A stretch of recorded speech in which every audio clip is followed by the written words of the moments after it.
a todas, a todos, bienvenidos, bienvenidas a este su programa favorito, su podcast favorito. Escuchemos a las manos hablar radio en ya casi cierre de temporada de la temporada número 15. Ya qué rápido. Número 15 y como siempre en esta temporada y en las anteriores, Ariela Lutrillo tomando micrófonos, cámaras y Centro de Medios del TEC de Monterrey, Campus Puebla. Y bueno, este programa es muy especial para nosotros. Creo que no nos había tocado em, grabar y que se emitiera el programa el pleno día de los y las profesoras.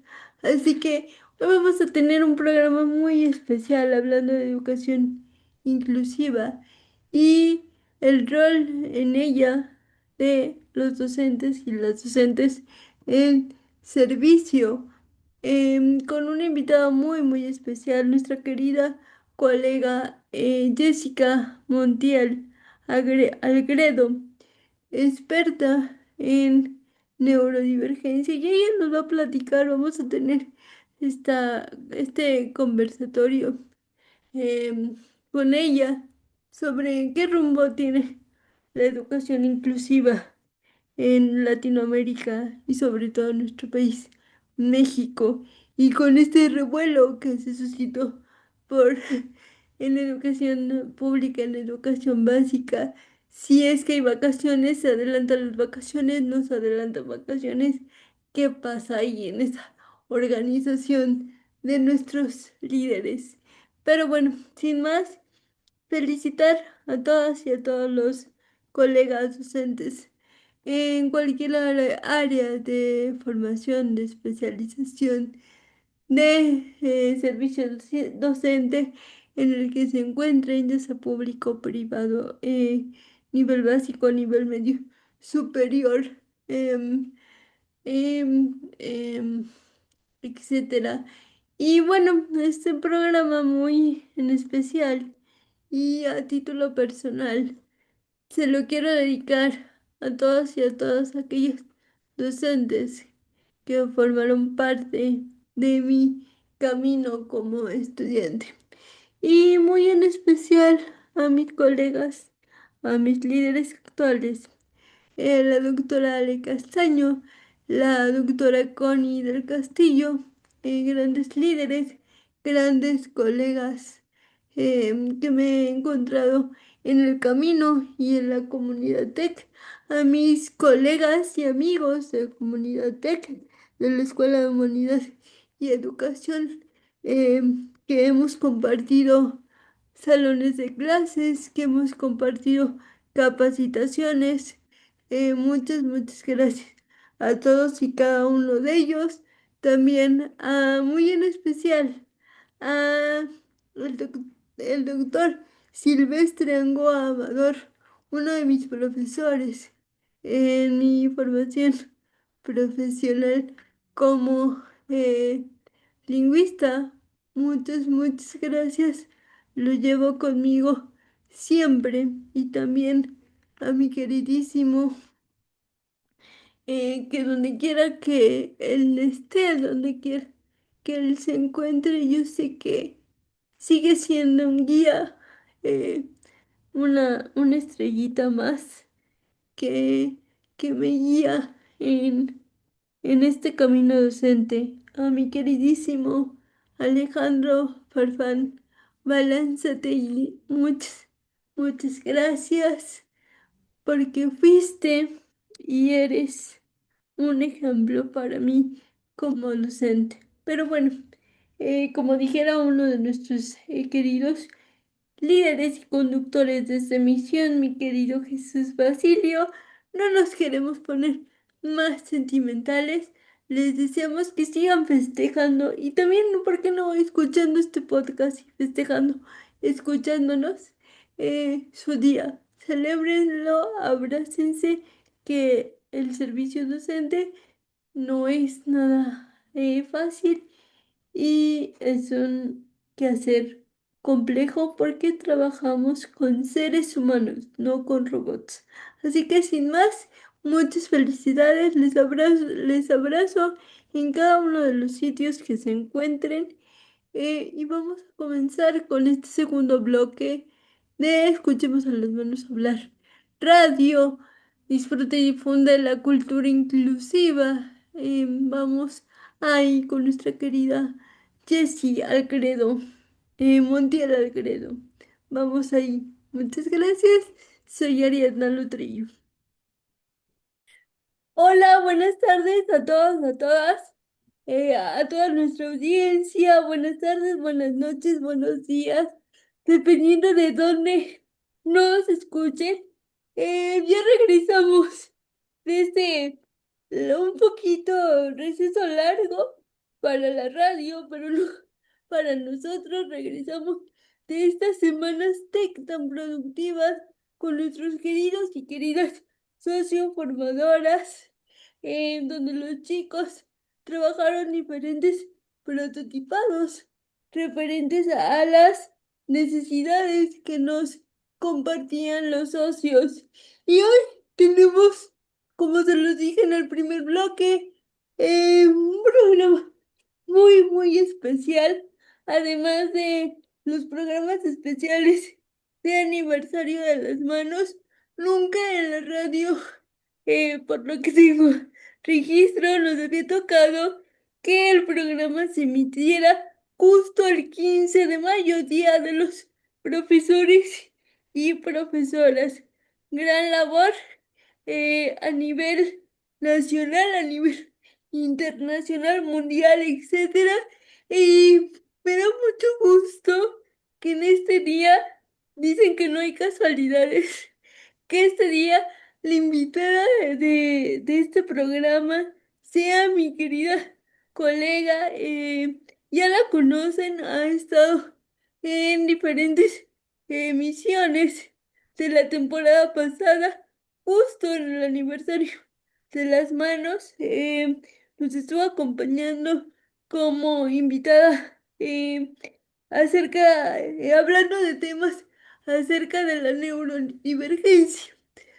Por este tema, yo creo ya muchos de ustedes saben quién es mi querida Jessica Montiel Algredo, doctorante en temas de neurodivergencia. Y el tema de hoy es muy importante para todas y todos nosotros.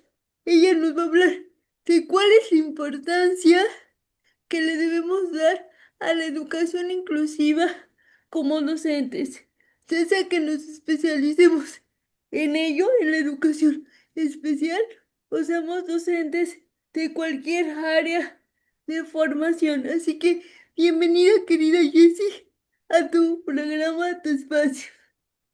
Al contrario, muchísimas gracias. La verdad es que no había sido consciente de que se iba a emitir justo el día del maestro y creo que eso me hace doblemente nerviosa No, vale, no. porque creo que es muy importante los mensajes, ¿no? Que mandamos entre docentes y sobre todo para docentes, el reconocer su labor, la importancia de su formación, de la formación que hacen. Híjole, se me hace, sí, de mucho cuidado, ¿no? No había sido consciente. Y yo te dije, sí, Ari, y leí las preguntas y dije, ay, no pasa nada, pero ya ahorita fue así de, ay. Sí, así es un programa muy especial y ayer por unas diligencias que una invitada nos estaba pidiendo, algunos programas de temporadas pasadas, y tuve que escuchar temporadas pasadas y dije, bueno, hablamos de la docencia, la inclusión, pero nunca en el día de los y las profesoras. Así que pues estás estrenando Sí. este programa especial. Hemos tenido programas especiales de diversos temas, pero nunca de la docencia. Así que como dijera nuestro querido colega Héctor, vamos a iniciar con este. chisme con causa sobre pues este tema, la inclusión y la docencia. Vamos con esta primera pregunta, querida Jessie. Eh, Desde tu perspectiva, ¿por qué le debemos dar ese enfoque, esa importancia a la educación inclusiva? Bueno, para mí es iniciar y reconocer que es un proceso. ¿Por qué? Porque a veces creemos que modificación en cuestión de currículum, modificación en cuestión de forma de planear, modificaciones, en todo eso cubre lo que es la educación inclusiva.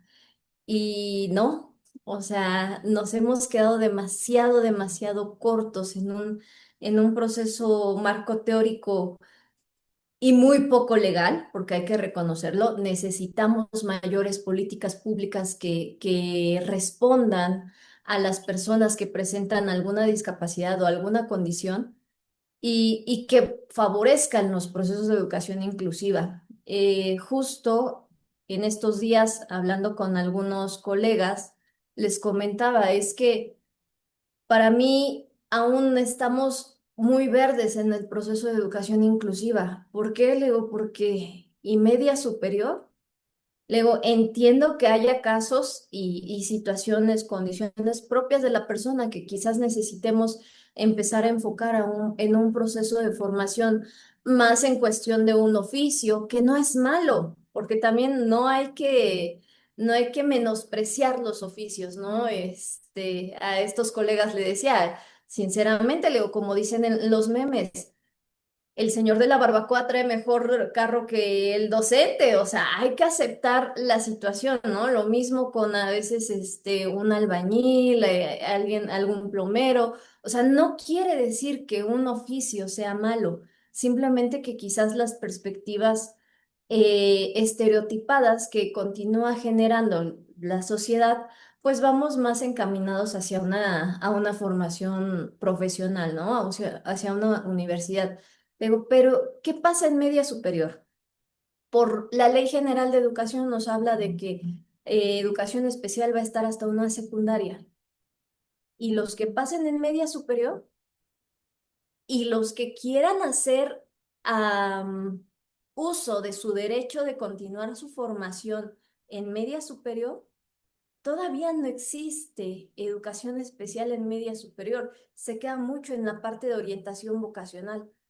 Y muchas veces desde media superior y superior, pues lleguen a existir grandes lagunas en cuestión de adecuación curricular, del poder hacer vínculos con empresas, de poder buscar un campo laboral, porque al final de cuentas vamos hacia la educación superior termina, hay una terminación hacia y un enfoque hacia una economía activa, ¿no? Entonces, ¿qué está pasando? Estamos quedándonos y nos estamos enfocando solamente en una parte de la formación del ser humano, que es de la niñez a la adolescencia, parte de la adolescencia. Y la otra, entonces, sí es cuestionarnos sobre qué es lo que está pasando y que esta educación inclusiva está siendo sobreestimada lo poco que se está haciendo y el impacto se está perdiendo. O sea, la fuerza con la que nosotros como educadores especiales queremos llegar sí se está perdiendo. Porque yo les comentaba, ok, estamos incluso hablando nada más de un adulto joven. ¿Cuánta educación hay para la vejez? Proyectos de vida, cuánta formación activa hay en personas que presentan alguna condición, alguna discapacidad en la vejez. ¿Por qué le digo? Porque necesitamos mantenernos activos. Ese cerebro necesita estar continuamente aprendiendo, formándose, estimulándose para que no haya una mayor pérdida o no haya un mayor deterioro. Incluso es una de las teorías que maneja Bates, sobre este sistema de optimización, compensación y este, ay, se me fue la última palabra, pero es con ese. y superación. Entonces, nos habla más o menos de cómo es que tenemos que ir generando estas herramientas para poder continuar. Entonces, la educación inclusiva sí se está quedando de una manera corta. No es que no se esté haciendo, es que el impacto se está perdiendo al ser un gran impacto. Todas las demás áreas futuras se está perdiendo. Y esto es importante reconocerlo como docentes y reconocer sobre todo la importancia de de este enfoque inclusivo, porque es un enfoque social, legal y educativo. ¿A qué voy? ¿Qué tanto desde nuestra sociedad estamos realmente haciendo los ajustes que requieren las personas con una condición? Y ajustes concienzudos, ajustes exactos. ¿A qué voy? Unas rampas que permitan la movilidad, ¿no? Entonces, vas a algunos municipios, vas a algunas obras y la rampa ni siquiera cubre los 45 grados, ¿no? El respeto de los baños para personas con discapacidad, sobre todo, por ejemplo, en el caso de mujeres. Me ha tocado muchas veces que entran al baño y yo, no, es que son para personas embarazadas con alguna discapacidad o adultos mayores, ¿no? Y no hay ese respeto. Entonces, como sociedad nos falta mucho en cuestión de educar, en cuestión de formar. En políticas públicas creo que también estamos todavía en proceso de perdón, de sensibilizar a políticos, de hacer conscientes a políticos. Y esto es complicado porque estamos hablando de un cambio de cultura, un cambio total de cultura. Entonces, eh, se escucha utópico, pero creo que los pocos que vamos haciendo o que vamos dando este grano de arena, que vamos picando piedra, que vamos luchando contra la pared, estamos permitiendo que haya mayores impactos. Alguna vez le dije a Ari, yo te tengo a ti como ejemplo con una de mis chiquitas que atiendo de manera particular y le digo, si ella pudo, tú puedes, porque es un parteaguas. Si ella lo logró, tú lo vas a lograr. Pero es que la escuela, vamos tú y yo contra el mundo, tú y yo, tus papás contra el mundo, pero sí se puede.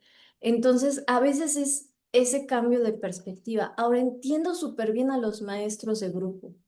¿Por qué? Porque no les están pidiendo resultados solamente de uno, les están pidiendo resultados de grupos muy grandes, grupos de 30, 40, 60 en centros escolares en donde pues se entiende la demanda, ¿no? O sea, realmente yo creo que admirable el papel de educadoras, de docentes de primaria, docentes de secundaria, docentes de preparatoria, de universidad, que no tienen que formar solo a uno, o sea, es formar a un grupo y los resultados no es de uno. En la parte, pues, clínica particular que se maneja, bueno, vamos uno a uno. Pero cuando te haces responsable de todo un grupo, de un punto de media, se complica la forma en cómo poder darle o eliminar esas barreras para la persona. Y entonces ahí va la perspectiva, es que es más trabajo.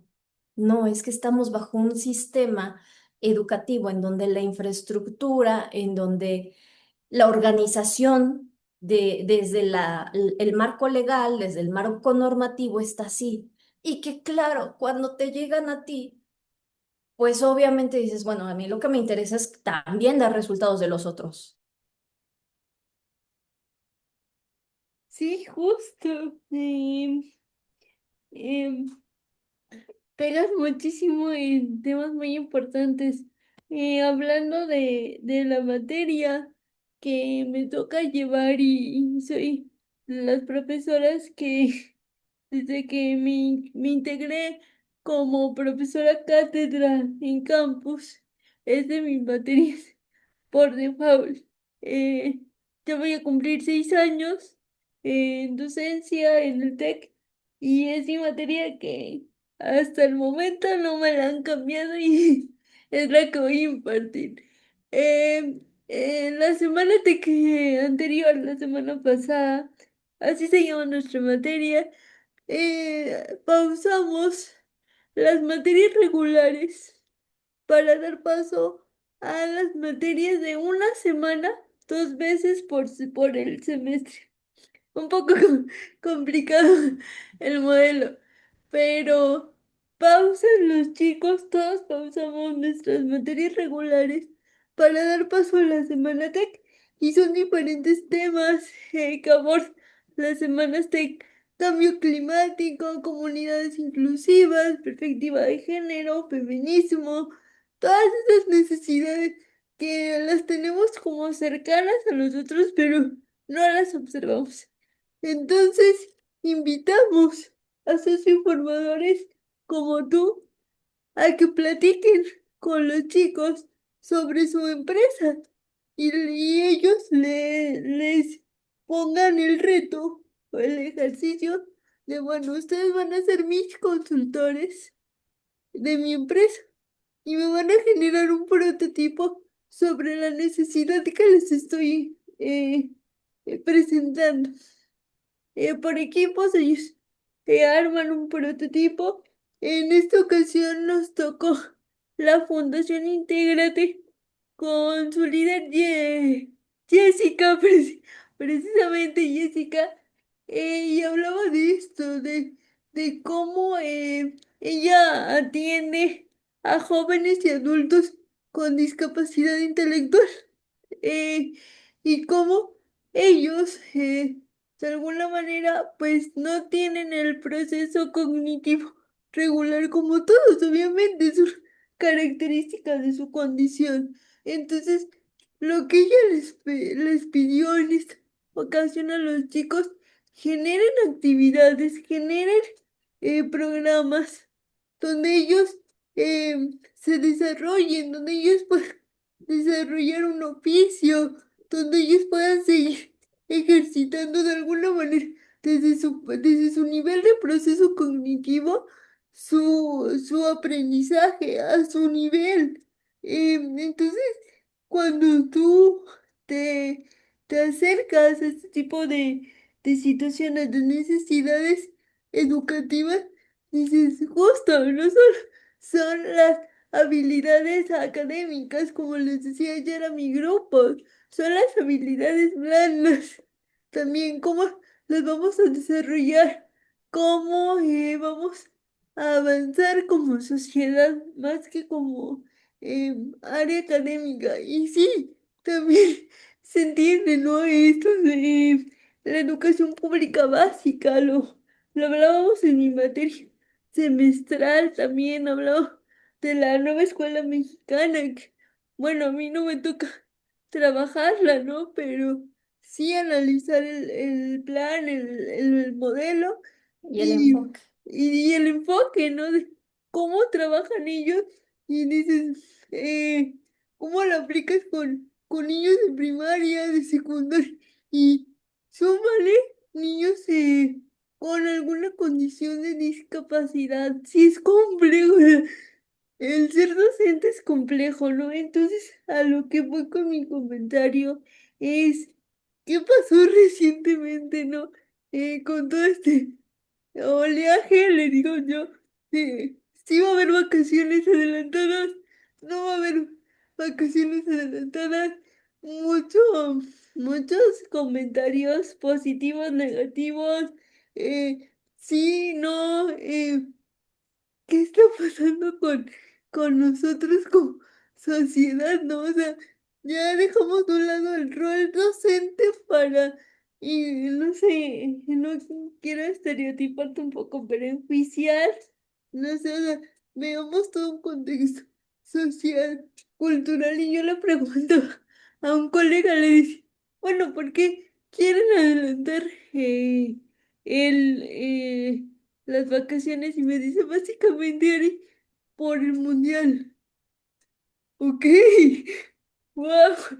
Dije, entonces lo que estoy viendo en redes no es broma, sí, sí es por el mundial, ¿no? Y ustedes que sí están cercanos a la educación básica, quizás mi contexto sea muy distinto, modelo educativo de enfoque es muy distinto.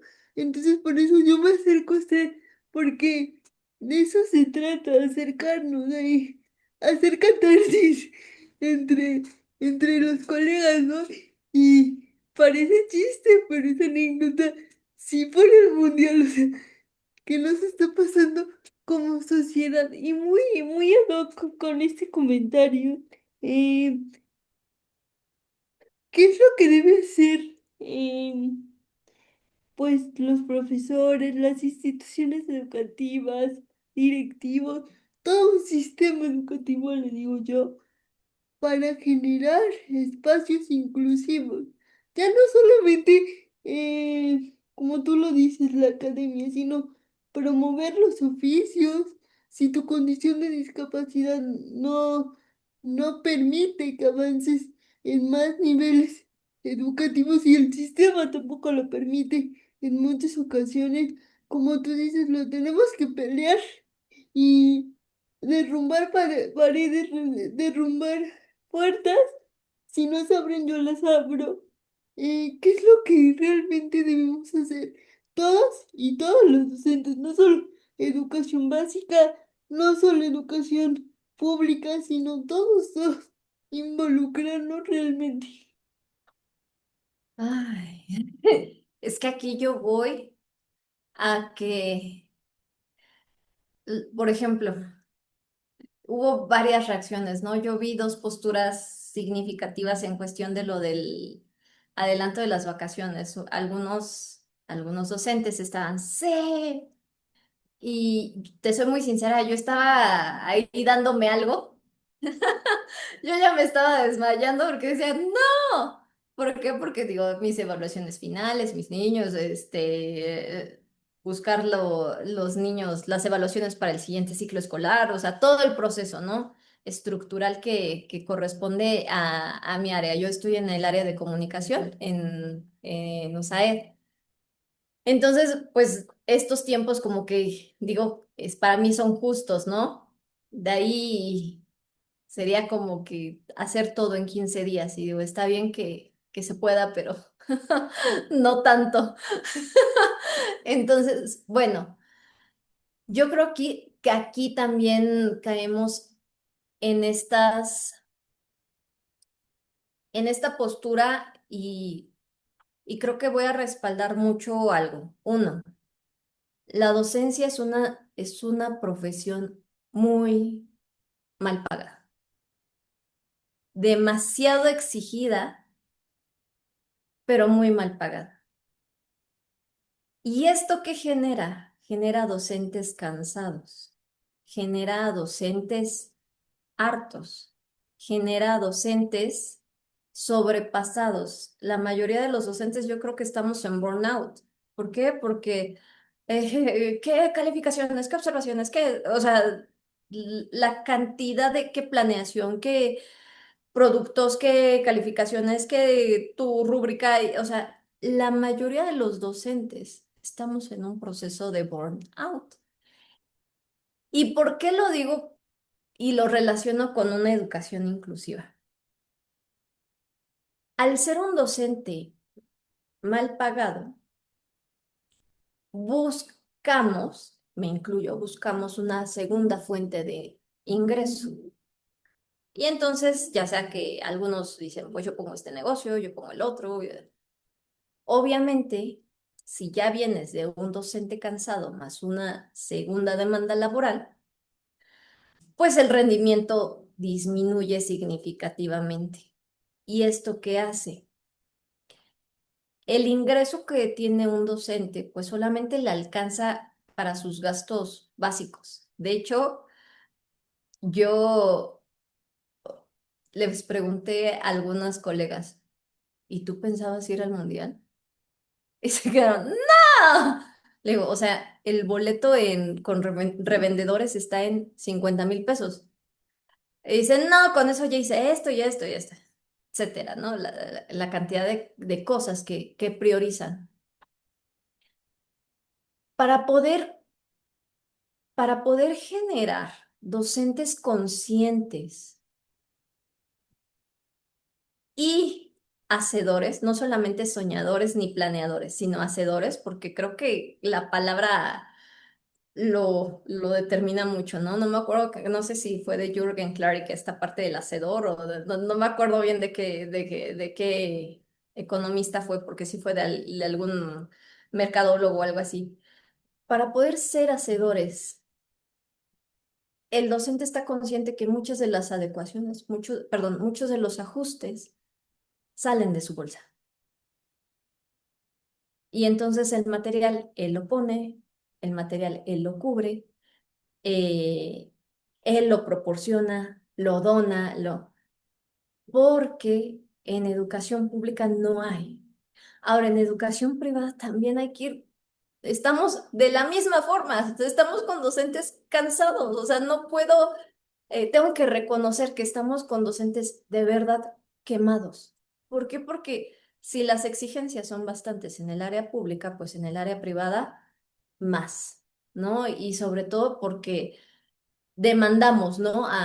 No solamente a un jefe o el dueño de la empresa, sino demandamos también somos demandados por los padres de familia, ¿no? Y es que, entonces, ¿cómo lograr una conciencia sobre una educación inclusiva cuando está el docente cansado y también gastado? ¿La vas a generar? No. ¿Por qué? Porque te voy a decir, o sea, yo entiendo, o sea, sí, sí sé que esos 100 pesos lo van a ayudar, pero esos 100 pesos los necesito para trasladarme, si no, no llego. Entonces, tendríamos que, para empezar, concientizar sobre la importancia del docente y la importancia de su participación en la educación inclusiva, en cuestión de que eres un punto de partida en mentalidades, en formaciones, en valores, porque no siempre lo tienen los padres, ¿no? O sea, a veces los papás es de, pero ¿por qué le tocó a mi hijo con ese niño? ¿Y por qué? Entonces, es para mí, la punta de lanza que permite abrir todo un proceso inclusivo social.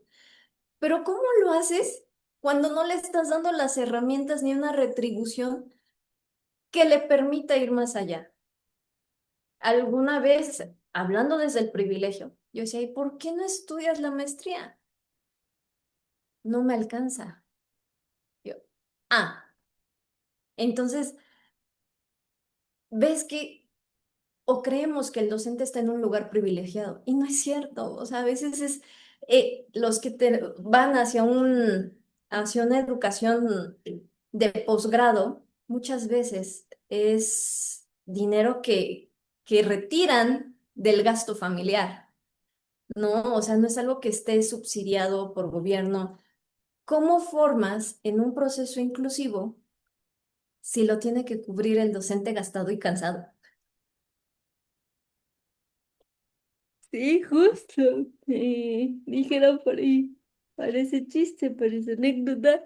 Creo que lo he contado en diversos espacios y estamos haciendo catarsis en esta entrevista, pero todo lo que dice Jessie es cierto. O sea, no cambia muchísimo la perspectiva que tiene el docente de educación pública al docente de educación privada.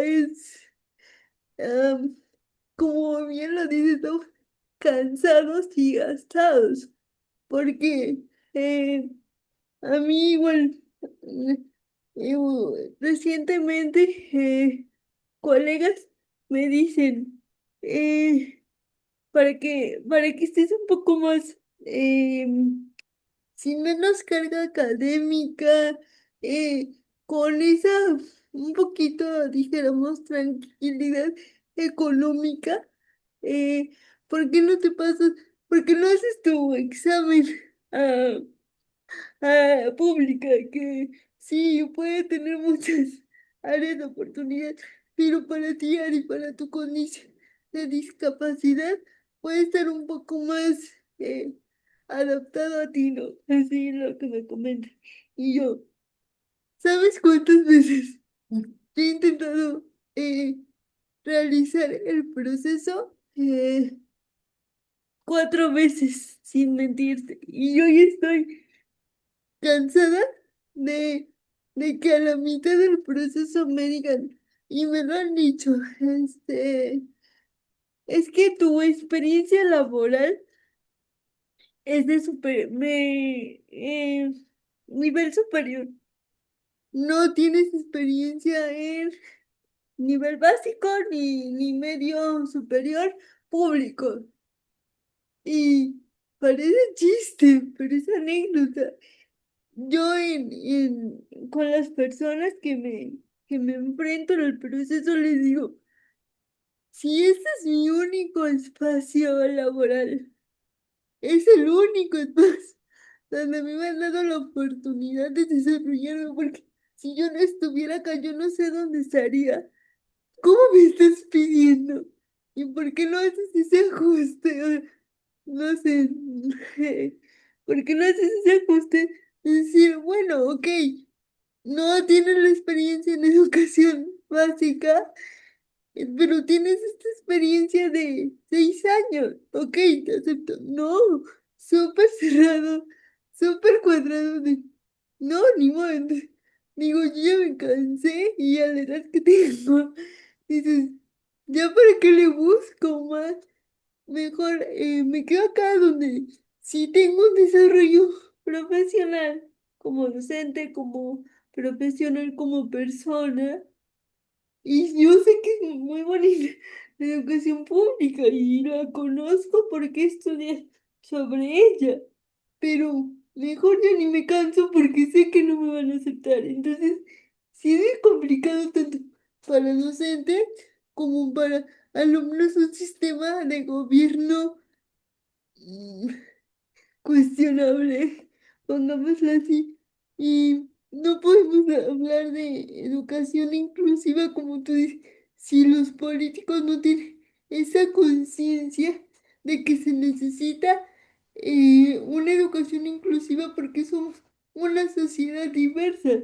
Eh, bueno, dice la líder de Humanidades Campus Nacional. Nos han adoctrinado a rechazar la diversidad, a rechazar lo diferente.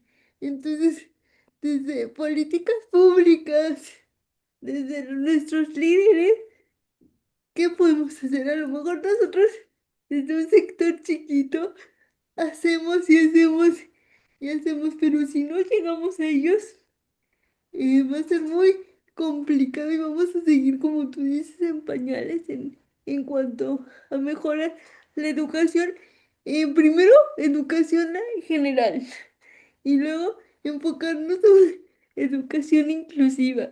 Y bueno, vamos con la siguiente pregunta, Jessie. Eh, y bueno, creo que ya lo respondiste, pero lo vamos a mencionar un poquito. ¿Por qué consideras, hablando y bueno, armando este pequeño debate y catarsis entre nosotras, por qué consideras que es importante hablar de los ambientes de aprendizaje? Yo creo que aquí va mucho hacia el cambio de perspectiva del docente, un ambiente de aprendizaje. Tristemente recae todo en nosotros porque en teoría somos los adultos, ¿no? Somos los adultos con el desarrollo frontal ya con análisis, reflexión, pensamiento crítico, juicio y demás, ¿no? Yo luego les digo en teoría y hay uno que otro adolescente que ya empieza con estos procesos y me voltea y me dice, mucha teoría. Y le digo, sí, en teoría ese es el adulto, ¿no? Un adulto maduro.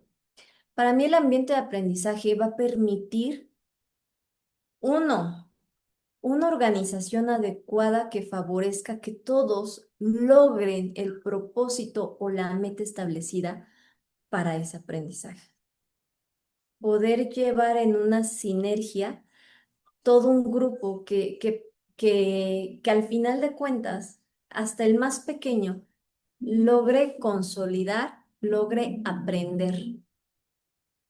Para mí esa es la importancia del ambiente de aprendizaje, porque es caminar de una forma tan sinérgica, tan como cardumen, que todos vayan en ese proceso y todos vayan aprendiendo.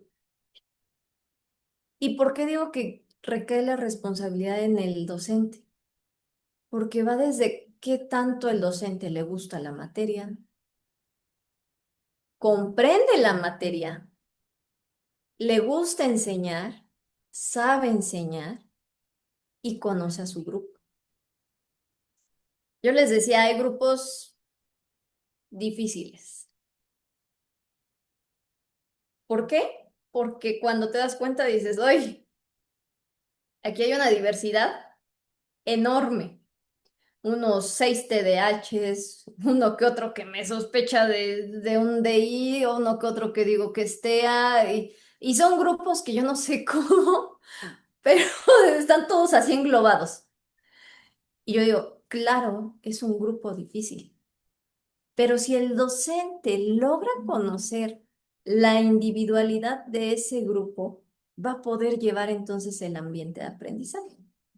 Y entonces va a lograr que todos aprendan. Alguna vez hace 15 días les decía a unos docentes, no vayas en contra del líder. No, es que, y le digo, a ver, si vas en contra del líder, lo único que estás haciendo es que se rompa tu grupo. ¿Por qué? Porque va a haber un grupo de niños que va a querer respaldarte como adulto, pero también va a haber un grupo entre pares que se sienta tan identificado que le van a hacer caso al líder. ¿Cuál es tu meta? Porque ya eres el adulto maduro, consciente, analítico. Gánate al líder y entonces genera tu ambiente de aprendizaje en donde el líder te logre llevar todo el grupo. Solo ve guiando al grupo. ¿Por qué vas a ir en contra del líder? Y se quedan, pero es que, le digo, es que para ganarte al líder vas a tener que escucharlo. Es que para ganarte al líder vas a tener que entenderlo, vas a tener que reflexionar sobre lo que está viviendo. Y eso, yo sé que son muchos niños, pero te va a poder generar un buen ambiente de aprendizaje, un ambiente cooperativo, un ambiente coordinado. Y le digo, sé estratégico, es pensamiento estratégico, no vayas en contra, gánatelo. Y quizás a veces lo vemos como todavía una docencia autoritaria, ¿no? Donde el docente dice, hace y es lo que él proporciona, ¿no? Yo creo que hasta, así sea escuela pública o particular, hasta educación básica, todavía vemos al docente como esta parte autoritaria. Y todavía vemos desafiante la actitud del pequeño que dice, pero yo sé esto, pero yo sé el otro. ¿Por qué vas a ir contra esa actitud cuando es una actitud que te está generando interés? Quiere decir que el niño quiere aprender más. ¿Por qué limitar ese aprendizaje? Al contrario, desarrolla a partir de ese aprendizaje. Y entonces tu ambiente realmente va a ser de aprendizaje, para aprendizaje y por aprendizaje. Le digo, está bien, no siempre vas a ver, no sé, el tema de los dinosaurios o los animales, pero sí vas a ganar desde ahí una perspectiva en donde vas a llegar a los puntos que quizás estaban planteados. Pero vuelvo a lo mismo, sí, es un adoctrinamiento. ¿Por qué? Porque los procesos creativos en los docentes para poder generar estos ambientes han sido limitados. Te seré muy sincera, a mí no me gustó la escuela normal. Lo sentí demasiado adoctrinado para mí. Yo decía, no, es que es tan fácil, o sea, es punto A, punto B, punto C, ya. ¿Y por qué no hacemos punto D, punto Z, punto... Y eso genera, la creatividad genera revolución y genera incomodidad. Entonces, entendí que no todo, que el sistema educativo no está para aceptar procesos creativos. Y hablo Ahora sí, del sistema educativo en general, desde inicial hasta superior. ¿Por qué? Porque yo estaba en CAM, estuve 4 años en CAM y llegaba con mi corazón de cochino. Y me decían, ¿qué vas a hacer? Yo, tienen que saber qué es un corazón. Le digo, un corazón no es el de las K-pop Demon Hunters, ni es le digo, tienen que saber qué es un corazón. ¿Y dónde está ubicado? Y me decían, pero tienen una discapacidad. ¿Y eso qué? Tienen que saber dónde indicar que les duele o que va a pasar algo o que tienen algún malestar. Es vida. Se me quedan viendo así bien raro. Y luego llegaba con un cerebro de res. ¿Qué haces? Tienen que saber que es un cerebro. Y me decían, le digo, es que es para mí un proceso lógico. Le vas a enseñar a alguien que aprende desde una parte concreta, un sistema nervioso, o sea, no. O sea, recuerdo que ellos estaban así como que "Ugh", cada vez que lo tocaban y todo eso, pero aprendieron. Y les decía a mis compañeros en ese final de ciclo escolar, dije, no me interesó tu crítica, aprendieron. Y aprendieron bien. Y si ahorita les preguntas, se siguen acordando del corazón, del cerebro y de todo lo demás.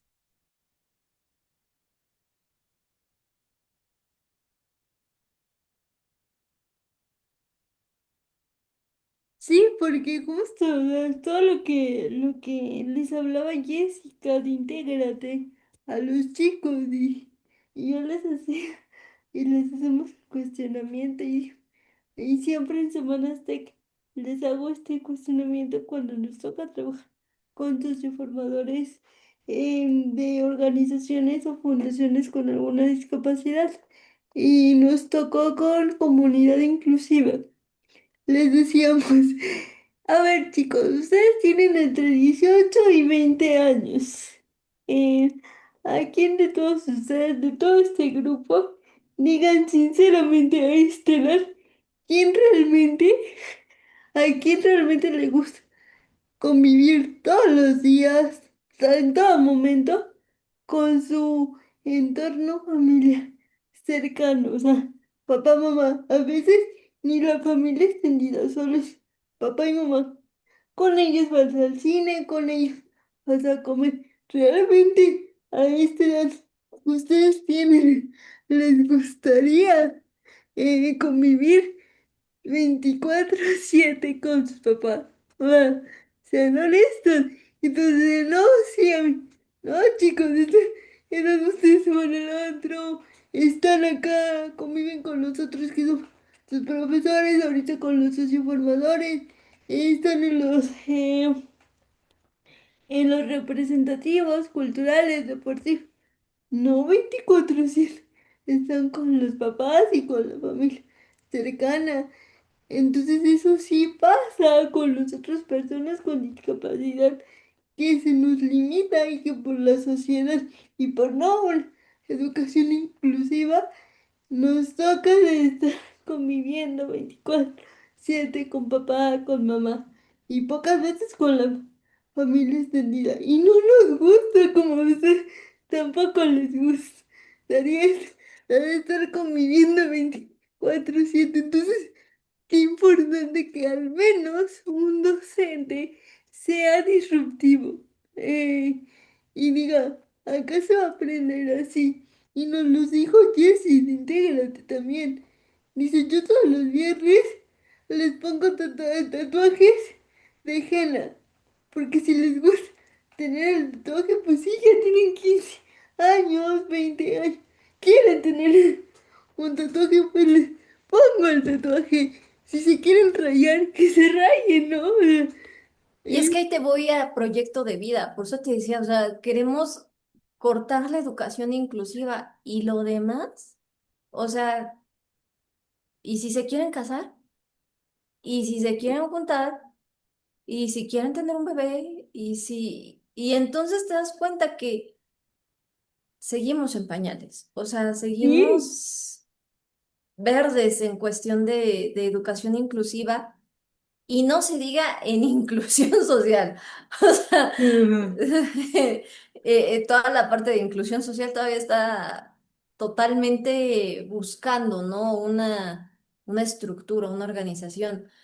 Pero en educación inclusiva yo les decía, me, yo sí les enseñé métodos anticonceptivos, porque ya me tocaban 15, 18, 17 y demás, y eran señoritas y eran jóvenes. Me Sí, decían, ¿pero cómo? Le digo, pues sí, le digo, porque le digo, a ver, su biología es biología, su sí, adolescencia es adolescencia, y tienen la edad donde el aumento de embarazos adolescentes se ha dado. Le digo, mínimo que sepan que alguien les dijo que se tenían que cuidar. sí. Y esto sí lo tuve que firmar por papás. Yo les dije, a ver, o lo hablan ustedes cuando tomé el tema de educación sexual, o lo hablan ustedes o lo hablo yo. Le digo, Sí. y los papás así, y les dije, pero si lo hablo yo, necesito que me firmen una hoja de permiso donde yo los voy a hablar porque son menores de edad. Y todos los papás, ay, sí, por favor, sí, mejor. Y yo, sí. Sí, porque justo yo estudié la preparatoria en un bachillerato tecnológico, yo tengo casi no lo menciono, porque es como mi formación profesional que no abordo muchísimo, pero sí, sí lo he abordado, a lo mejor no de manera explícita, pero sí lo abordo en diferentes ocasiones. Entonces yo estudié mi bachillerato tecnológico y a la par una carrera técnica. Entonces soy técnico en trabajo social. Entonces tenemos salud pública y biología, sí o sí. Entonces yo era la única mujer porque para acabar éramos grupo, el único grupo del bachillerato de solo mujeres. No. Yo la sufrí muchísimo. Este, por ese sesgo que tenemos en la adolescencia, etcétera. Y que los docentes no eran docentes que apoyaran la diversidad y voy a ser muy honesta. Era muy adoctrinado todo el proceso, salvo algunos. Entonces, llega salud pública y llega el tema de sexualidad.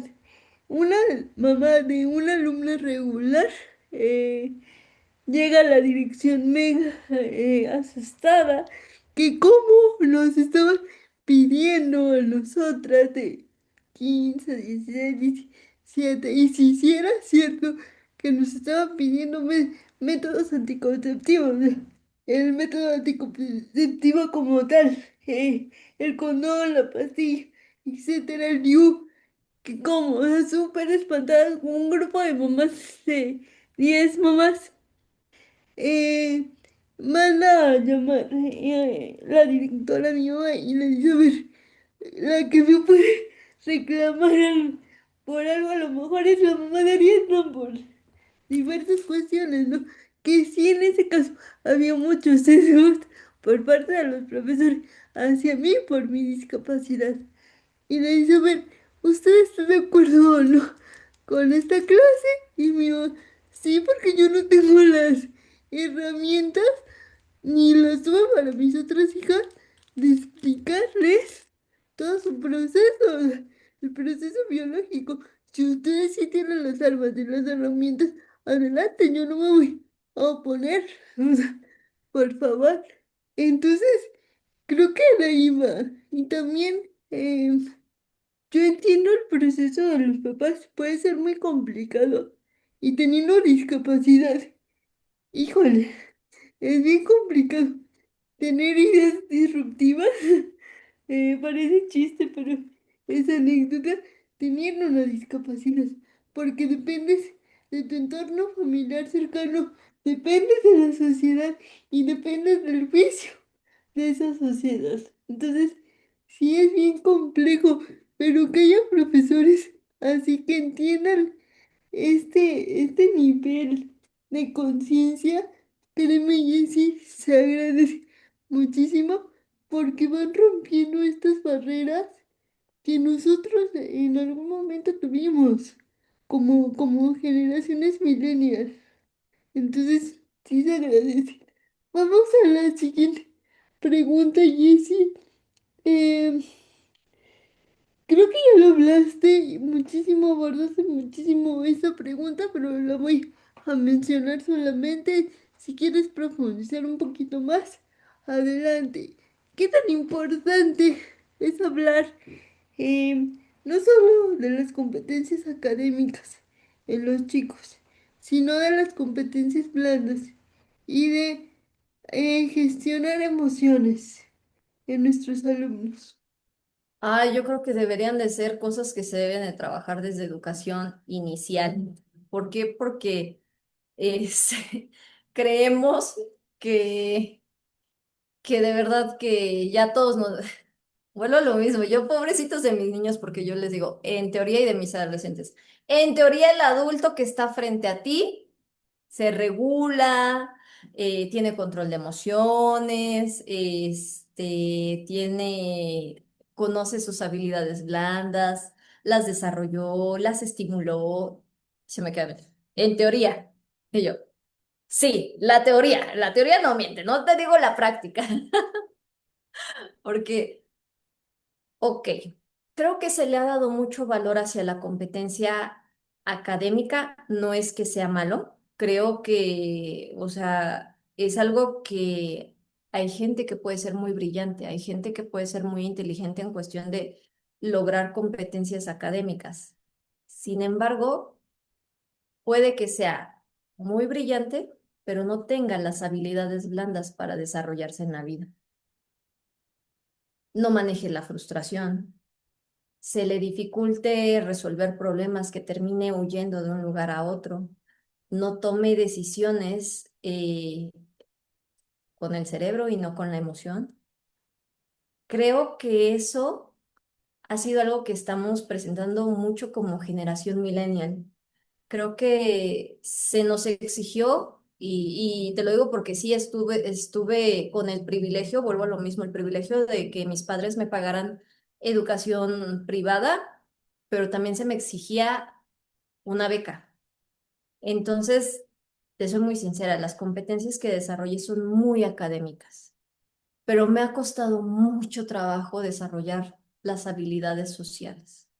Y en cuestión de socializar, de mantener relaciones, se me complica mucho. O sea, a veces tengo como que, no sé, parte de la condición también del TDAH, pero sí, incluso ya ahorita llevo 8 años en esta USAER, entonces ya mis compañeras me conocen muy bien y yo creo que todas son mis amigas porque todas me ven y dicen, ah, ya viene sobreestimulada. Y vengo así, ¿no? Y me dicen, ok, yo ahorita trabajando con el niño se le quita, ¿no? O se le baja.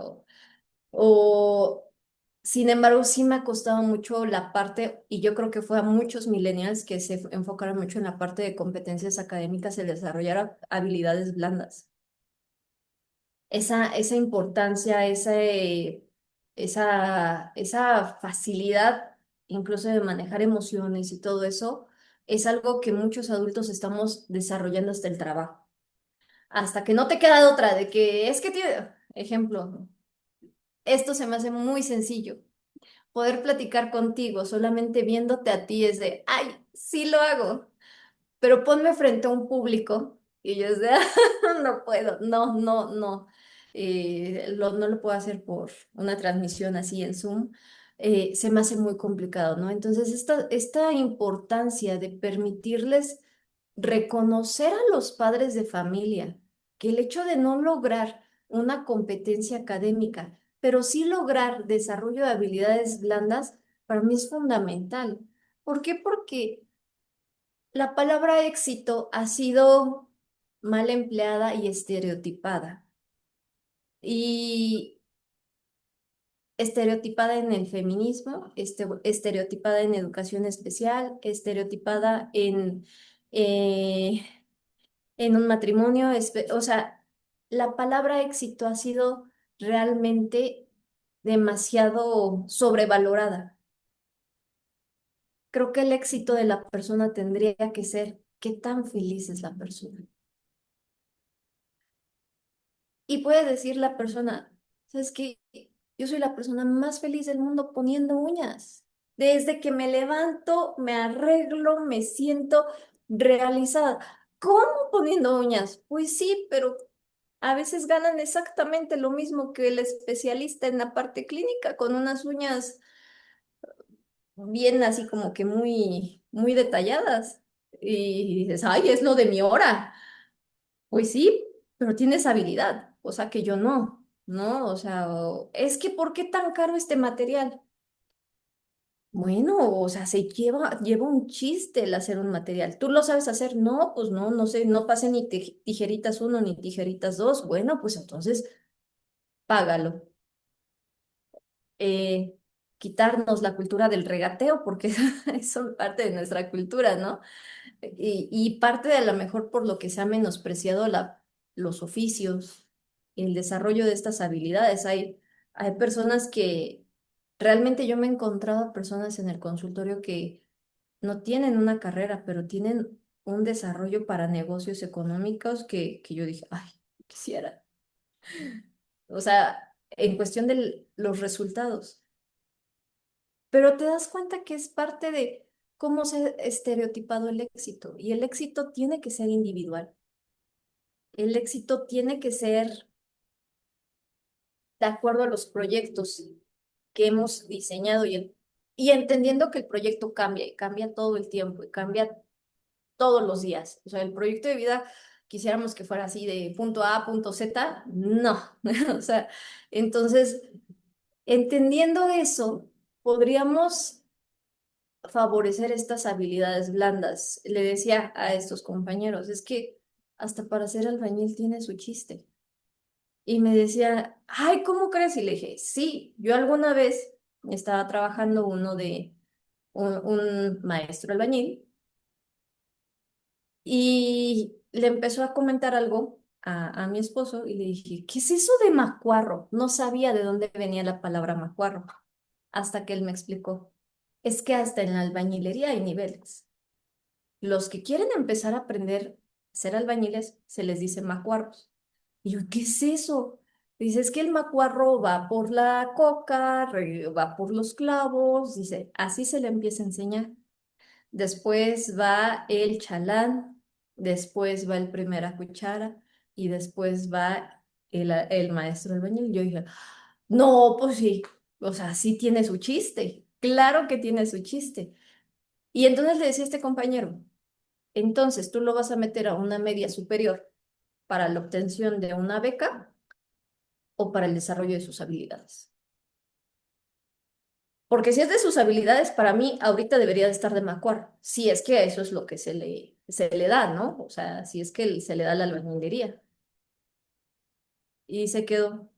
Le dije, tendría que estar aprendiendo, claro, culminar su secundaria y empezar a aprender toda la parte. ¿Por qué luego? Porque es un derecho, es la parte de la formación formal que se exige bajo la ley general de educación y demás, el artículo tercero constitucional, y bueno, no podemos ir contra la ley, pero sí tendrías que empezar desde ahorita, desde la secundaria formal. Y le digo, y reconocer que incluso no todos los profesionales con alguna condición van a tener las oportunidades laborales. Le dije, ¿por qué? Porque es ir ahora no solamente contra el que lo acepten en la escuela, es ir contra las empresas. Y le dije, una empresa tiene que dar seguro, tiene que dar prestaciones, tiene que dar... ¿Y qué crees? No lo quieren dar. Le dije, entonces vas a formar a una persona con una condición pero no estás formando a la sociedad para darle las oportunidades a pesar de esa condición.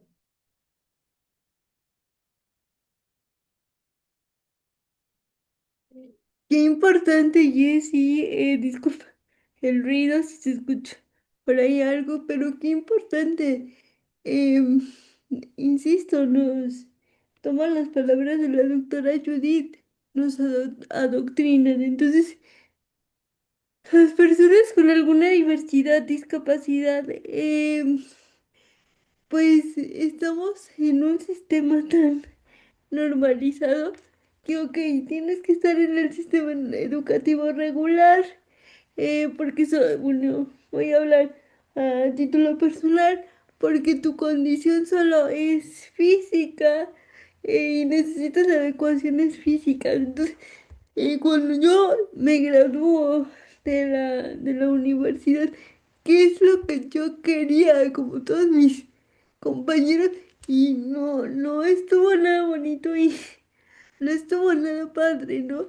Eh, pues de obtener un trabajo y ahí te das de topes con la realidad porque tú vas con tus credenciales totalmente, eh, pues como todos tus compañeros de universidad te dicen, híjole, tú no porque tú tienes discapacidad y acá no te aceptamos.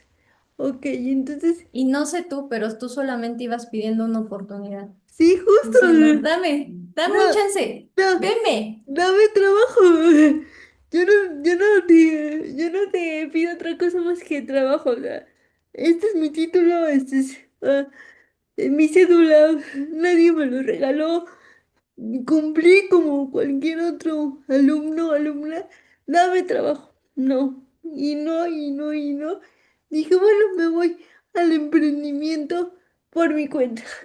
Otro punto bien fuerte y súper difícil porque el cuestionamiento acá era, ¿por qué una persona con discapacidad puede emprender? Y yo, ¿por qué no? Si no me quieres dar Trabajo. una oportunidad laboral en el mundo regular, dame la oportunidad como emprendedor, ¿no? Pues tampoco. ¿Y qué pasa? Tienes los sesgos de la sociedad y también de la familia. Porque a mí me decían, bueno, no a mí directamente, a mi papá y a mi mamá. No voy a decir nombres, querida familia. Le Se decían, les ama. se les quiere muchísimo. Le decían a mi mamá y a mi papá. ¿Y en qué trabajaris? Porque si me dice mi familiaris. Y les decía a mi mamá y mi papá, pues tiene su propio programa educativo, da clases de lengua de señas por su cuenta. Ok, pero algún día va a encontrar un trabajo de verdad. Y yo, ¿es en Oye, serio? ¿Es en serio? No gano lo que gano como docente, obviamente, actualmente, o no ganaba en ese entonces como actualmente gano, pero, pero decía, no estoy en mi casa sin hacer nada, estoy trabajando, soy mi propia jefa, me exijo mucho más que si tuviera yo una jefa, que ahorita que tengo directivos y líderes, agradezco muchísimo porque yo como mi propia jefa era muy exigente, era yo muy fea y me cansaba yo muchísimo más que ahorita. Entonces cuando yo dije, ya no voy a ser mi propia jefa, dije, muchas gracias, me van a dejar descansar un poquito. Entonces, ese sesgo, ¿no? Y hablando del éxito, es muy chistoso porque pues, yo, ya ahorita siendo adulto, yo de adolescente, un poquito más joven, nunca fui a un concierto por el sesgo de la discapacidad, porque no son lugares accesibles, etcétera. Ya como adulto ya que trabajo de manera formal, ya me puedo pagar conciertos, ¿no? Yo me puedo pagar conciertos que en la vida yo pensé que iba a poder ir.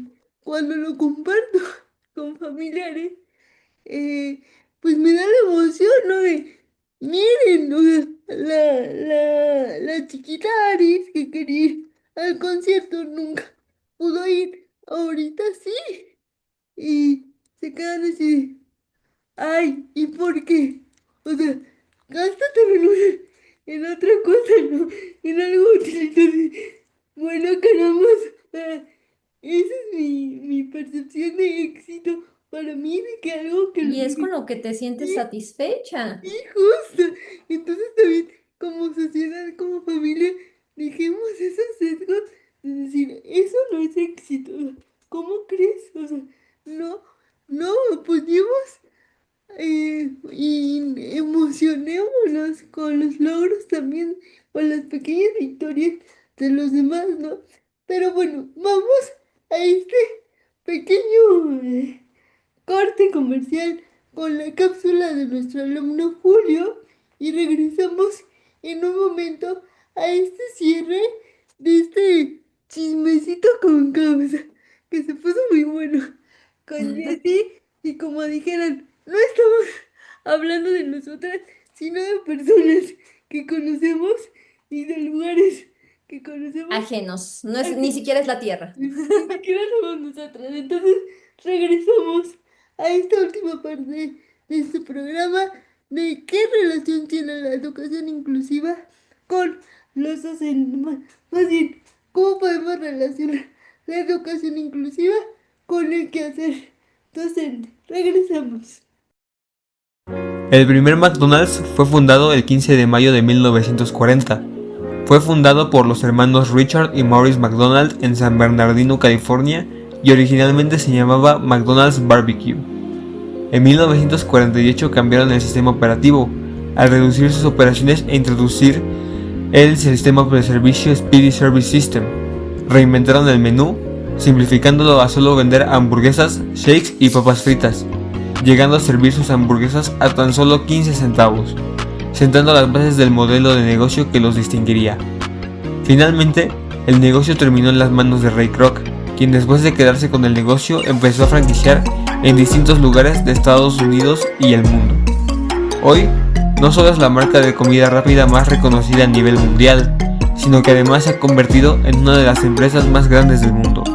Así que ahora te pregunto, ¿qué es lo que más te gusta del menú de McDonald's? Nos vemos en la siguiente cápsula. Organizando espacios, arquitectura y construcción. Servicios, diseño arquitectónico y estructural, ejecución y supervisión de obra, modulación y proyección de interiores. Contáctanos al 2223 81 87 23. Encuéntranos en Facebook como Organizando Espacios.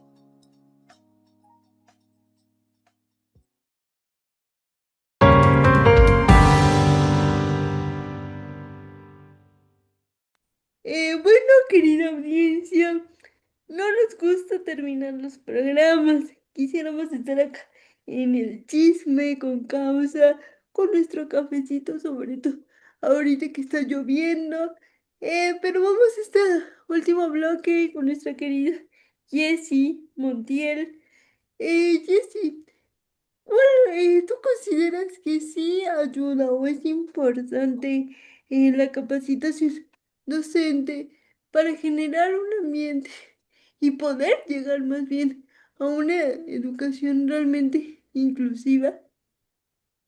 Yo creo que sí. Yo creo que hay una frase, la verdad no recuerdo el autor, que decía que el docente que deja de estudiar pierde el derecho a enseñar. Y, y creo que es totalmente cierta. O sea, no hay algún punto en el que yo dude de esa necesidad de capacitarse totalmente. ¿Por qué? General, cuando tú propones algo, en general cuando tú propones algo, tú dices, es que podemos hacer esto. Eh, Docentes que ya llevan bastante tiempo y bastantes vicios, ya la reacción es de, ay, no, ya lo hicimos y no funciona. Pero no han entendido que estamos con una generación diferente, con niños diferentes, con intenciones diferentes, entusiasmos diferentes, emociones diferentes, y que si bien en el primero no funcionó, quizás en el segundo sí funcione, ¿no? Y esta capacitación, para mí el conocimiento me ha permitido ampliar el panorama y ampliar las perspectivas y ver desde dónde estamos parados, ¿no? Ver cuáles son nuestras carencias, porque tenemos carencias, cuáles son nuestras áreas de mejora, cuáles son nuestras fortalezas y todo ello ir en pro de un proceso de enseñanza de generaciones nuevas. Y son generaciones que jamás hemos visto como docentes. Porque estamos hablando de una generación que ya nació con celular, de una generación que ya nació con internet, o sea, todos los millennials conocimos, yo recuerdo que conocí el internet en el 95, o sea, tenía 5 años, 6, y todavía se escuchaba así raro, o sea, ellos ya no tuvieron nada de eso, ellos ya nacieron con un dispositivo al lado. Incluso les decía alguna vez a algunas estudiantes de universidad, si nosotros nos pusiéramos a analizar los procesos evolutivos del ser humano, tendríamos que reconocer que también los procesos de decodificación e inicios de lectura han disminuido el periodo de adquisición. ¿Por qué? Porque luego un niño de 1 año te puede desbloquear tu celular y entrar a YouTube. Y dices, ¿y cómo? Pues lo hizo. Y estamos hablando de un tipo de lectura totalmente iconográfica y que lo está haciendo, una decodificación diferente. Entonces, el educar a una generación sobreestimulada, que la tableta, la compu, el teléfono es la mejor niñera, es demasiado difícil. ¿Por qué? Porque estás compitiendo con una realidad virtual demasiado atractiva, demasiado estimulante, colores, brillos, formas, cosa que en tu realidad no pasa así, ¿no? Entonces, es claro que es difícil. Te seré muy sincera, yo por eso en la clínica tuve que regresar a la base y regresar al parque, al juego, al conejo. En curso de verano tuvimos conejo, tuvimos patos, tuvimos codornices. Tuvimos, o sea, fue regresar a esa parte, ¿no? Y enseñarlos a estar en contacto con la naturaleza, enseñarlos súbete al árbol, todo lo que nosotros tuvimos la oportunidad de vivir, ¿no? De andar en bici, de saber qué era el equilibrio, saber cuándo ya te ibas a caer, saber, todos esos procesos, ¿no? Por eso Kraken existió en el centro, terminó siendo como que el representante. Porque entendí que a veces no solamente necesitan el estímulo visual que aporta la pantalla, necesitamos muchos estímulos y es que requiere capacitación. El docente se tiene que capacitar qué es la IA, cómo usan, porque cómo puedo detectar que están usando IA. Bueno, si la van a usar, ¿cómo los voy a orientar para que usen de manera adecuada la IA? Y que sea algo funcional para ellos, para mí les genera aprendizaje, no ir contra el avance tecnológico, pero cómo favorecer el desarrollo de ese avance tecnológico, ¿no? Entonces, sin capacitación, ¿cómo lo haces? Ahora, una cosa es la capacitación y el que se quieran capacitar, porque también debemos de reconocer que hay muchísimas instituciones que ya brindan capacitación gratuita. Eh, no voy a ser comercial, pero hay varias, varias fundaciones que dan esa capacitación gratuita, que ya si quieres un certificado los pagas, o sea, que sí es cierto, la adquisición de una cédula de posgrado cuesta, ¿no? Y entonces, o no, porque puedes tomar la parte ay, se me fue, de la beca CONACYT, ¿no? Pero bueno, eso implica algunas otras cuestiones o esa incertidumbre, ¿no? En una beca CONACYT. Pero hay otras formas de poder capacitarse, no necesariamente pagando mucho dinero. Solamente es poder buscarlo, ¿no? Incluso yo decía, bueno, si estás tan interesado, pues hasta hay infinidad de tutoriales en YouTube y lo puedes hacer ahí. O sea, es cuestión de que el docente también quiera. Y ahí voy. ¿Por qué no lo hace? Porque no es remunerado. Porque no obtiene nada a cambio. Y entonces ahí tendríamos que hablar entre vocación y obligación. Y los docentes de vocación el porcentaje es mínimo. Los docentes de obligación, ahí yo creo que aumenta mucho.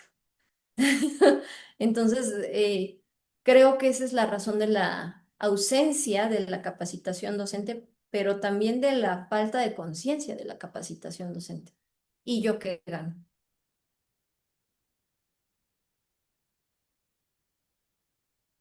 Sí, justo, ¿no? Le hago el curso propedéutico porque me lo exige mi centro educativo. Hago el curso de actualización porque ya mi líder me lo exige, ¿no? Y es parte de mi actualización docente. Pero no es realmente porque voy a aprender y voy a aprender cómo enseñarle a estas generaciones nuevas, generación Z, que a mí es la que me está tocando, esa generación millennial.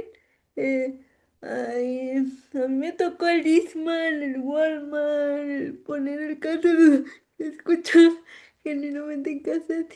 Y ya los chicos ya te están escuchando solamente en Spotify. Algunos de ellos te dicen, yo no manejo Spotify, solo Apple Podcast. Entonces, ok, muchas Qué cosas modernos. que yo no manejaba.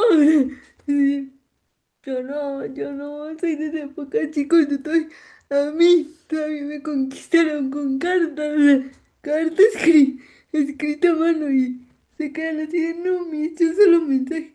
Le digo, a mí me llamaban todavía por teléfono a mi casa, o sea, el teléfono fijo a mi casa, mi novio. Todavía soy de novia a los 90 2000 por ahí, así, o sea, me sorprende la interacción que ellos tienen actualmente como parejas, ¿no? De, te mando un mensaje y ya somos novios.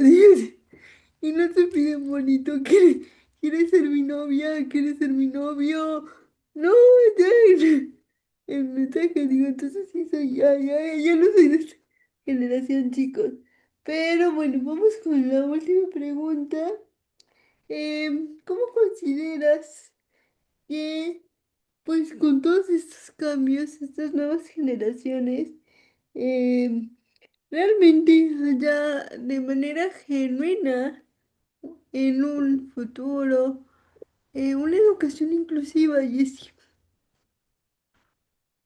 Este, híjole,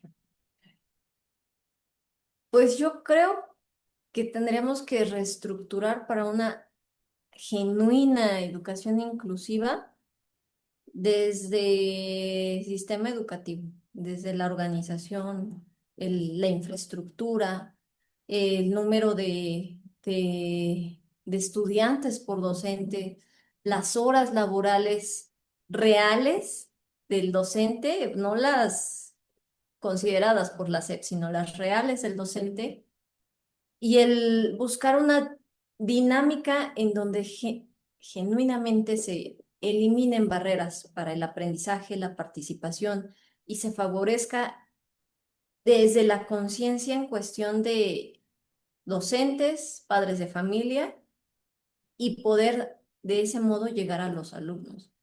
También yo siempre lo creí cuando estuve haciendo la tesis de la licenciatura y estuve investigando, yo dije, es que educación especial no debe de quedarse solamente ni siquiera en inicial, o sea, necesitamos estar en la parte del sector salud, necesitamos compartir con el sector salud en cuestión de, ok, mira, yo veo esto, el tener una infraestructura en donde el sector salud también esté involucrado y no solo porque a mí me guste la clínica, ¿no?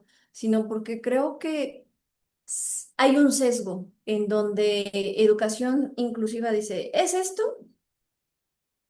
Y parece que llegan al sector salud y sector salud lo omite y entonces terminamos cayendo como que en un protagonismo de especialidades y cada especialista va picando piedra por su lado y nunca se han dado cuenta que vamos para el mismo lado. O sea, que vamos hacia la mejora de la persona, ¿no? O sea, no vamos cada quien por su rumbo. Claro, son perspectivas diferentes, son enfoques de atención diferentes, pero la mejora es hacia la persona.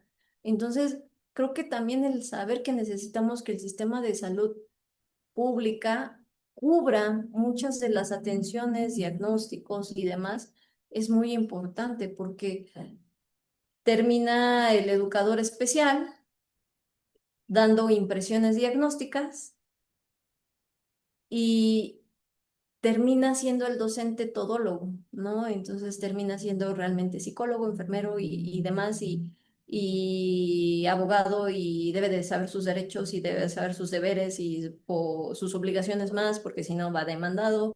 Entonces, para mí, para que haya una perspectiva, debe de estar una vinculación en cuestión de todos los dos sectores que a lo mejor influimos muchísimo más en cuestión de la educación de las personas que presentan una discapacidad.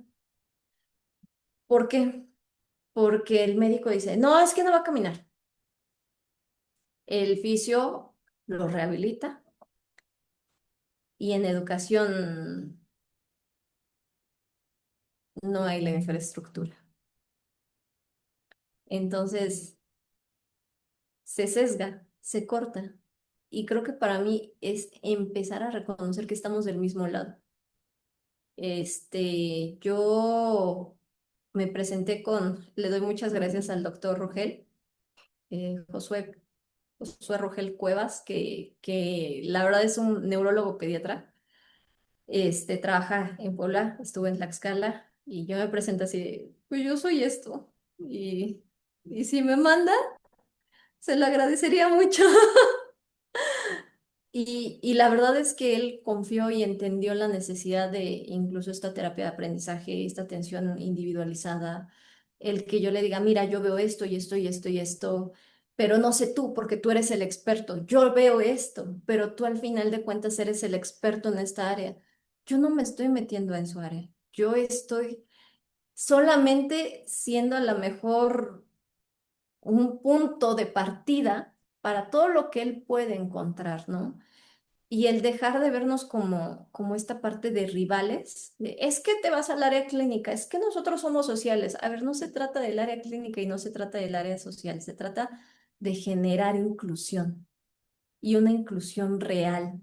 O sea, el área clínica y el área social, dejemos de terminar esa pelea, la debemos de terminar ya porque creo que seguimos en ese enfoque, ¿no? De, a ver, ¿y tú qué eres? No, si eres de melón o sandía, si eres sandía, pues sí te hablo, y si no, no. Y esta educación inclusiva tendría que bajar a estos intercambios.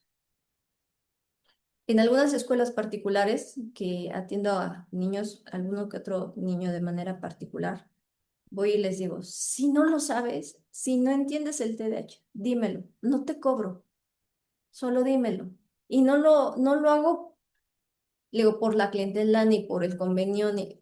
Luego porque necesito que lo atiendas, porque después si tú me rompes a la persona, ¿cómo reconstruyo a esta persona?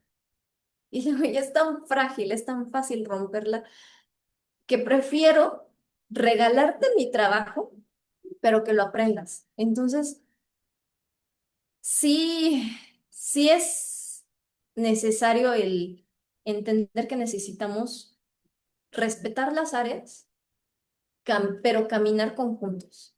O sea, ese sería para mí el proceso de educación inclusiva. Sí, justo.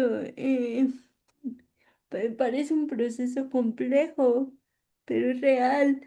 Lo aplicamos nosotros. Nosotros tenemos bloques de materias donde una sola materia le impartimos tres especialistas. Tú eres experta en neurodivergencia, yo soy experta en inclusión social, en inclusión educativa y tenemos otro colega experto en, no sé, comunicación, LC, licenciatura en comunicación. Estoy hablando ahorita al azar, ¿no? Entonces, los tres, aunque tenemos diferentes especialidades, debemos hacer que el grupo converja en una en un solo objetivo.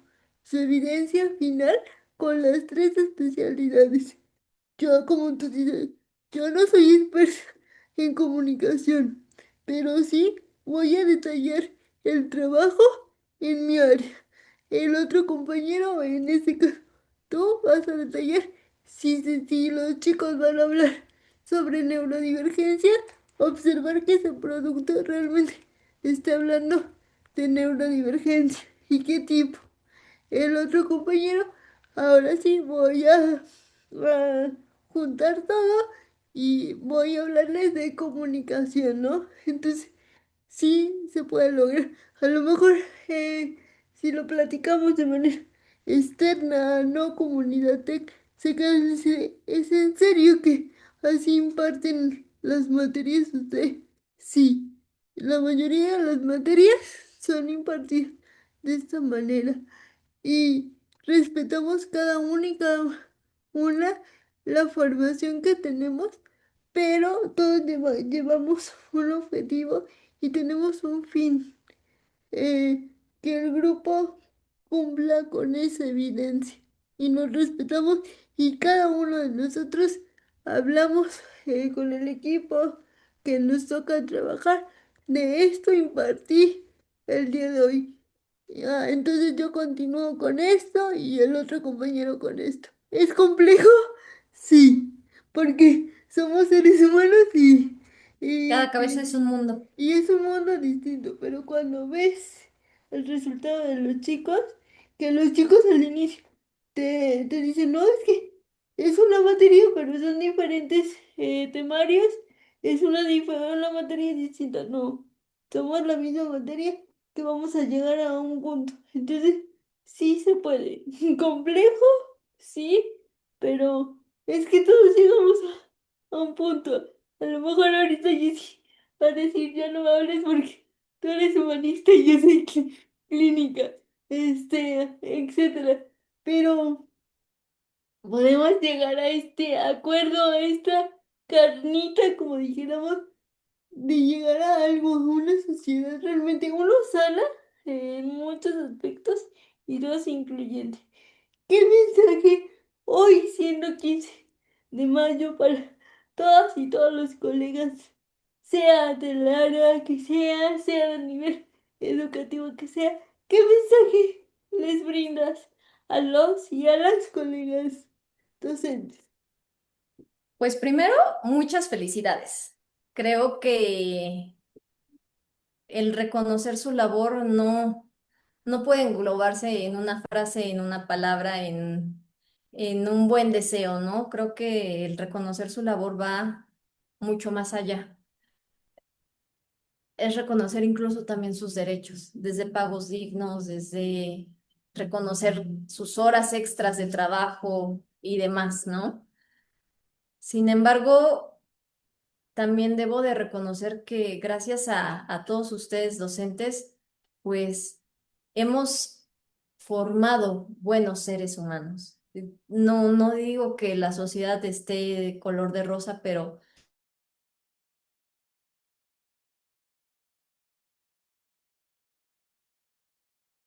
¿Me escuchas, sí?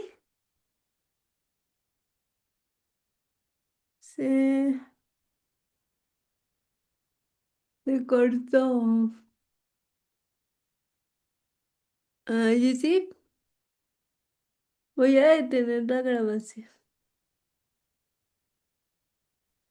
Y bueno, sabemos que no nos gusta dar cierre a los programas, que nos gustaría estar con este chisme con causa, pero en este 15 de mayo que hoy estamos de fiesta y en lugar de estar celebrando Jessy y yo, estamos acá grabando podcast, una disculpa Jessy. Eh, ¿Qué mensaje le das a los y a las docentes de cualquier nivel educativo en el que se encuentren?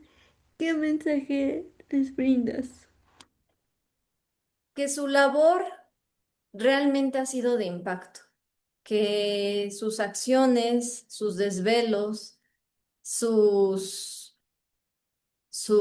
incluso esas aportaciones extras económicas, esos desvelos, todo y cada una de las acciones que ellos han hecho sí se ve reflejada. ¿Por qué? Porque sabemos que la sociedad no es algo no es lo que nosotros esperamos. No es el cuento de color de rosa que nosotros esperamos. Pero cuando vemos a el triunfo de esas personas, cuando vemos los logros, el éxito personal de cada uno de sus estudiantes, creo que es la estrella a su corona, es la joya, una joya más a su corona, en donde se me hace muy, muy, muy importante que ustedes reconozcan que cada uno de los sacrificios que han hecho en pro de las personas, sí se ve ese impacto. Sé que es cansado, sé que es desgastante, agotante, pero lo han hecho muy bien. Y yo creo que se lo puedo decir a todos los docentes que me formaron. Muchas gracias. Gracias porque, bueno, hemos llegado lejos y hemos llegado en donde lo leí de Ari, donde la Jessie chiquita estaría orgullosa, en donde diría, lo hicimos. Entonces, creo que fue más su impacto positivo que esas dudas y continúen creyendo, continuemos creyendo en estas personas, continuemos creyendo en cada ser humano que nosotros tenemos en nuestras manos, porque no sabemos si nosotros somos ese punto de partida que puede cambiar esa vida y rescatarlo.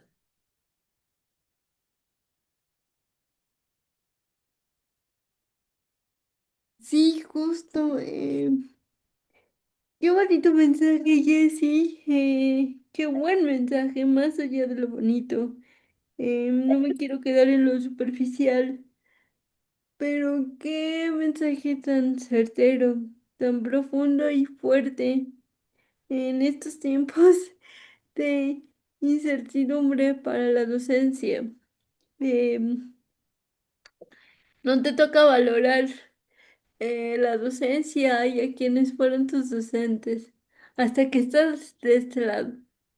Yo le comentaba a Jessie fuera de cámaras y fuera de emisión que yo en algún punto de mi formación académica, y, y no me da pena decirlo, porque lo he sanado de alguna manera en diferentes espacios, yo decía, yo ser docente, no, nunca. ¿Por qué? Porque yo no quiero ser la docente, el docente que a mí me tocó en adolescencia, en secundaria, más que en secundaria, en preparatoria, y lo he comentado. Y fui una alumna que sí, bien de alguna manera, por el contexto, por el desconocimiento, por los sesgos, sí tenía yo bullying por parte de mis pares, de mis compañeros. Es obvio, insisto, los adoctrinan a rechazar la diversidad. Y pues somos adolescentes, no tenemos las herramientas que tenemos actualmente. No estoy justificando acciones ni actitudes, pero ahora lo comprendo mucho mejor. Sin embargo, lo decía yo con mi colega y cofundador de este programa, bueno, de las manos también pueden hablar, le decía, quien sí tenía las herramientas y tenía formas y maneras de abrazar a la diversidad, porque yo solamente buscaba una oportunidad educativa, no buscaba que me apapacharan, que me trataran distinto, que me regalaran las cosas, las calificaciones, evaluaciones, etcétera. No, solamente quería pertenecer a ese espacio porque era mi derecho como ser humano, por dignidad humana. Los profesores, sí tenían esas herramientas y no las usaron y no las tomaron. Y como dijo, que si tenían todavía ese, ese chip, pongámosle, de el profesor es el centro del conocimiento y lo que yo digo es, y tú obedeces. Todavía me tocó a mí esa época y lo he abierto, insisto, no me da pena decirlo, yo sí recibí hostigamiento y acoso escolar en mi época de bachillerato preparatoria por parte de dos profesores. Eh, en algún momento sí pesaba y dolía muchísimo y hasta con ese sesgo de miedo, porque uno de esos dos docentes generaron miedo en mí, muchísimo miedo, de tú no vas a lograr nada. Eh, y yo voy a estar ahí para ver que tú no logres nada. Y actualmente, con todos los colegas que conozco, compañeros, amigos, colegas, como Jessie, y como lo digo en muchas de mis frases, han sanado lo que ellos nunca rompieron. Y lo dijo perfectamente ahorita Jessie. Si no, si desconocemos algo como docente, por favor acércate a tu colega experto, porque reparar a ese ser humano y reparar esos sueños cuesta y cuesta un montón, se los digo de primera mano. ¿Por qué no me pegó mucho, por así decirlo? Porque tengo y tuve una buena red de apoyo, que a lo mejor no tenía las herramientas profesionales, es decir, ellos no tienen ese poder, eh, pero a su manera eh, trabajaron y vieron por mí de alguna manera, y mi resiliencia. Entonces, por todo este proceso que ahorita lo cuento y es poquito, yo decía, yo no voy a ser docente, yo no quiero ser docente. Docente es la- Ser docente es la peor profesión que te puedes encontrar. Em, y la vida, y siempre le he dicho, tampoco me da pena decirlo, la vida y el amor y el enamorarse de una persona te hace hacer las locuras más grandes del mundo. Y una de mis locuras más grandes, por amor, fue ser docente, convertir en docente. Y yo decía, no, es que yo no soy buena, yo no, o sea, yo no soy buena. Te Cuando enamoraste de la me docencia. enamoré de la docencia. Entonces, cuando veo a mis alumnos, como dice Jessie, lograr algo, ellos no lo saben. Todos y cada uno de mis grupos, de 30 a 35 alumnos, que son los que, con los chicos que trabajamos, el número de chicos que trabajamos, cuando ellos logran algo, cuando ellos me retan en algo como docente, no saben que, que como le he dicho últimamente, están sanando a esa Ari adolescente, a esa Ari chiquita que, que no tenía las herramientas correctas y justas para decir, no estás haciendo lo correcto como profesor. A nosotros nos enseñaron a obedecer y callar. Y lo que yo les enseño a mis chicos es que el silencio es muy cruel y duele muchísimo y que ellos no se queden callados, que yo solamente estoy a un ladito de su camino formándolos y que no soy el centro del conocimiento, que todos los días aprendo de mis colegas, de todas y todos y de ellos también. Ellos me enseñan muchísimo todos los días en el salón de clases.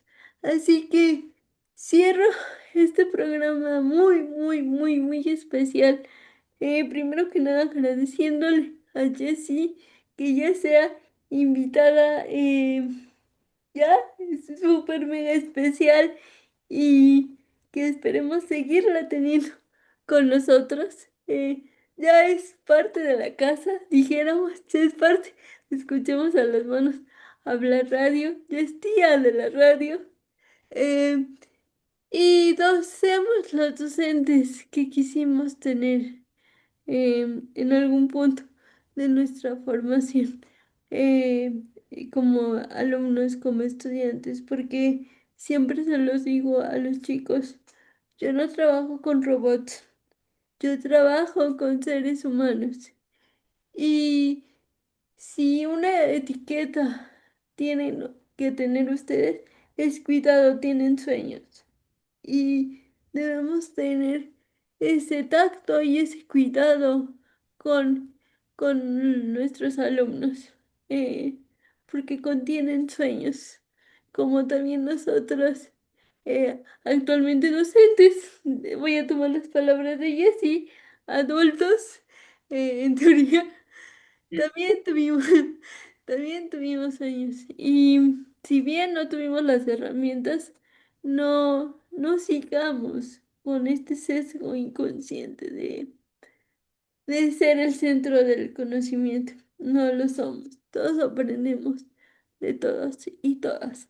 Así que les pido con mucho amor y mucho gusto y abrazo sobre todo a Jessie, que la tengo acá en pantalla, pero a todos mis colegas de comunidad tech, comunidad externa, a todos los SAERs que me han abierto las puertas de sus aulas, al azar 97 de Cuetzalan, a la maestra Citlali López Limón, al maestro Galileo López Limón, con todo el amor a la maestra Belén Lizárraga, con todo el amor y cariño les mando un abrazo enorme, enorme.